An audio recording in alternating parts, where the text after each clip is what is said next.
Afghanistan. War in the Hindu Kush. A war fought by the Soviet Union to prevent the spread of Islamic fundamentalism.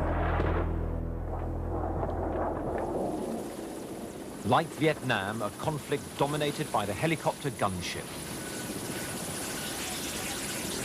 Unlike Vietnam, a hit-and-run guerrilla war, not all rebels could agree how to win.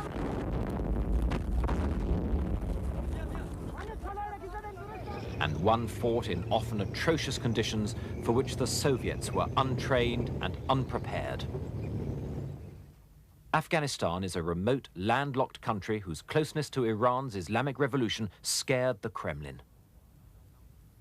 It's also a wild, mountainous country with few metal roads. This lack of easy communications dictated a two-pronged invasion to secure the capital, Kabul, and the towns along the road system.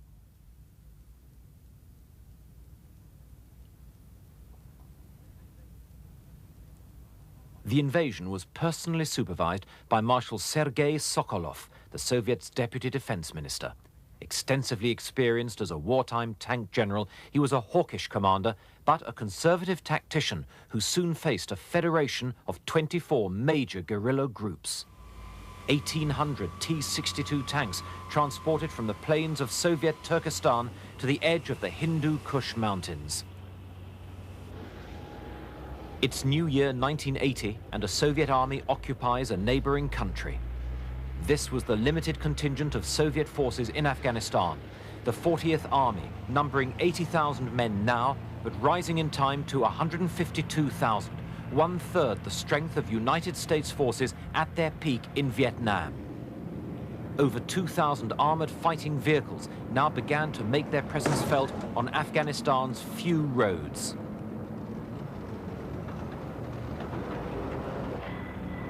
More effective were the Mi-8 helicopter gunships, which would soon become symbolic of this war. On land, though, the Soviets entered Afghanistan completely unprepared for the conflict that developed, with the wrong organization and unsuitably heavy weapons. They said they'd been invited in to repel foreign intervention after a coup. In truth, President Hafizullah Amin was killed in his Darul Aman palace, not by Afghans, but by Soviet special forces, the Spetsnaz. His crime had been pushing reform too quickly, making a traditionalist Soviet ally vulnerable to Islamic revolution. But even as they established radio communications, the message was getting back that this would be no easy intervention. The problem was the Afghan army, already demoralized by rebel attacks since communists seized power 2 years earlier. As the New Year blizzards swept in, so did the realization that this army was close to collapse. Now, the Soviets were forced onto the offensive as resistance grew sharply. This deeply traditional and xenophobic people, already alienated by Afghanistan's communists, grew more hostile because the new regime proved totally dependent on a foreign power. Many fled the towns to join the resistance and fight the invaders, the total exodus soon numbering hundreds of thousands. A major target would be the Soviets' main supply route to Kabul as it twisted through the Salang Pass and tunnel. This 3-kilometer structure was built to shelter the road from avalanches, but vulnerable to sabotage and ambush. But already split by tribes, the mujahideen were soon divided further by rivalries for foreign patronage in money and weapons.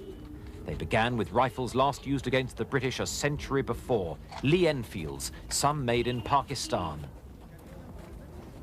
There, in the border town of Peshawar, a busy cottage industry sprang up as gunsmiths opened tiny workshops to make exact copies of all sorts of firearms. United States funding paid for firearms orders of up to 30,000 weapons at a time.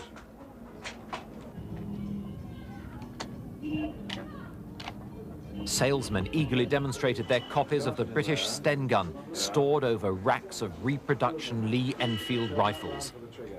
Some weapons were more ingenious, like this firearm disguised as a walking stick. Several government officials would be assassinated in Afghanistan's capital. They also displayed captured Soviet weapons, especially the heavy machine guns, central to many a mujahideen attack. But most popular of all were the Kalashnikovs, known as Kalikovs by the rebels, who swore to fight or die. We want to fulfill our duties, and if we are killed, we are killed in the way of God Almighty. So we haven't lost anything. It's a victory by itself. So we are determined to fight to the last. The resistance concentrated much of its efforts close to the border with Pakistan, where Peshawar offered sanctuary and supplies.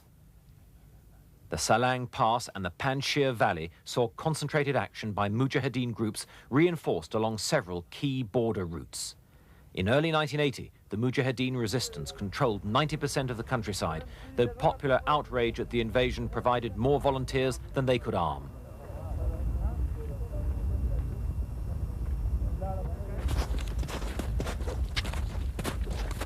Most remained locally based, however, rarely communicating with other groups or operating outside their own valleys.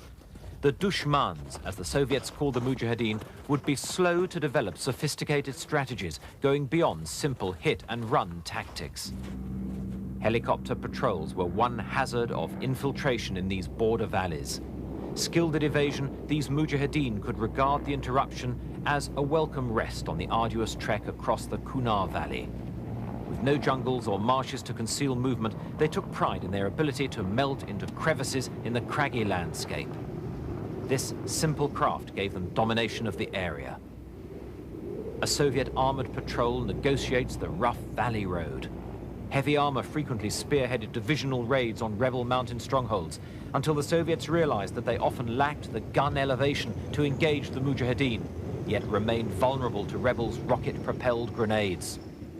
The destruction of villages and a series of Soviet offensives sharply depopulated the valleys. Here in the Panjshir, up to 50,000 people fled their homes, moving 80 kilometers into the high valleys, 3,000 meters up in the mountains. With no homes, many were reduced to living in caves.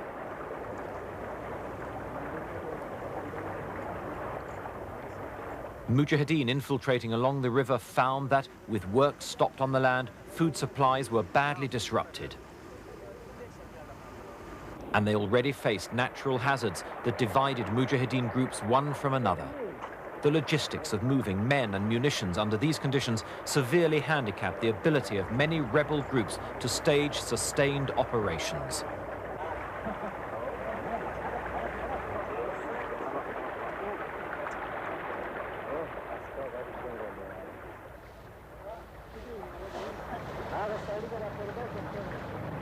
Patrolling helicopters had another role too. Thousands of butterfly anti-personnel mines were dropped to disrupt Mujahideen movements. Soviet strike jets added their firepower, called in here in retaliation for a Mujahideen ambush.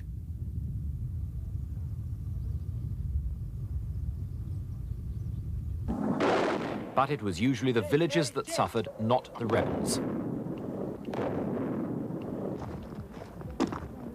In a lull, they move on towards another objective. Unlike the Viet Cong, which was created to fight a guerrilla war in South Vietnam, the Afghan resistance had grown spontaneously, but it lacked the unifying equivalent of a Vo Nguyen Gia with practical battle experience. And this lack of a central command prevented strategic planning and the efficient use of resources. Mujahideen lay an ambush in the strategic Salang Pass. Most understood the shock value of the ambush, relying on it as their basic tactic. Background cover, background cover.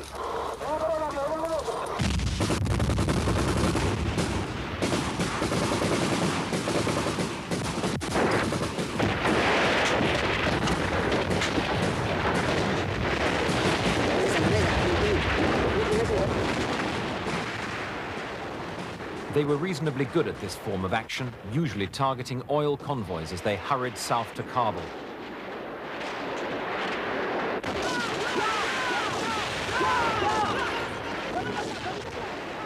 This time, Afghan troops, whose lorry has been stopped, prepare to surrender.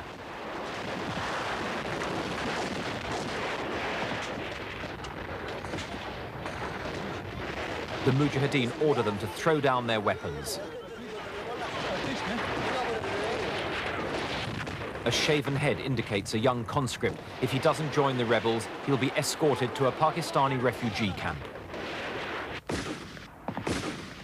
In their war of the roads, the mujahideen destroyed thousands of trucks along this vital supply route, causing severe fuel shortages in the capital.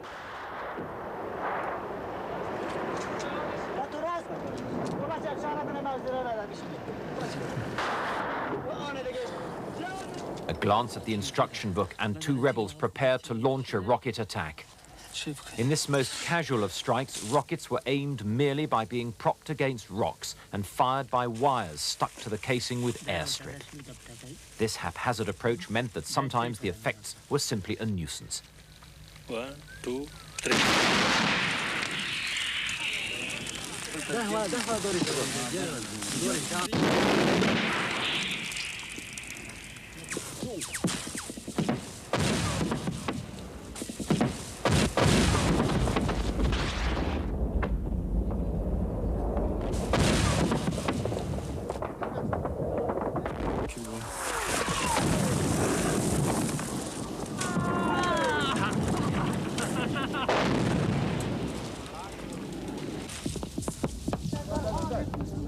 Sometimes they hit civilian areas.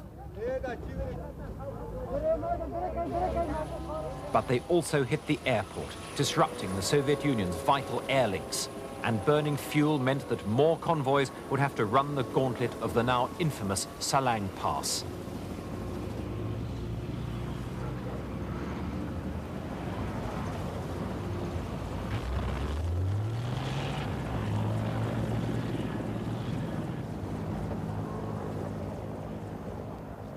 But the most spectacular result of one of these hit-and-run raids was the strike on a SAM missile dump at Karga, just outside Kabul. 40 people were killed as the long crescendo of explosions devastated the site.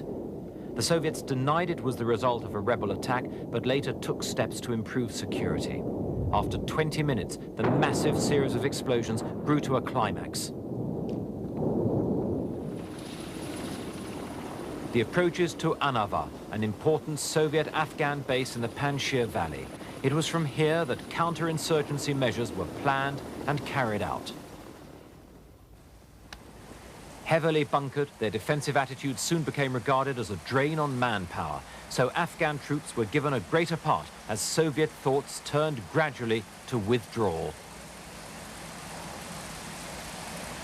And Afghanistan's often miserable weather sapped the morale of the troops charged with mounting those sweeps.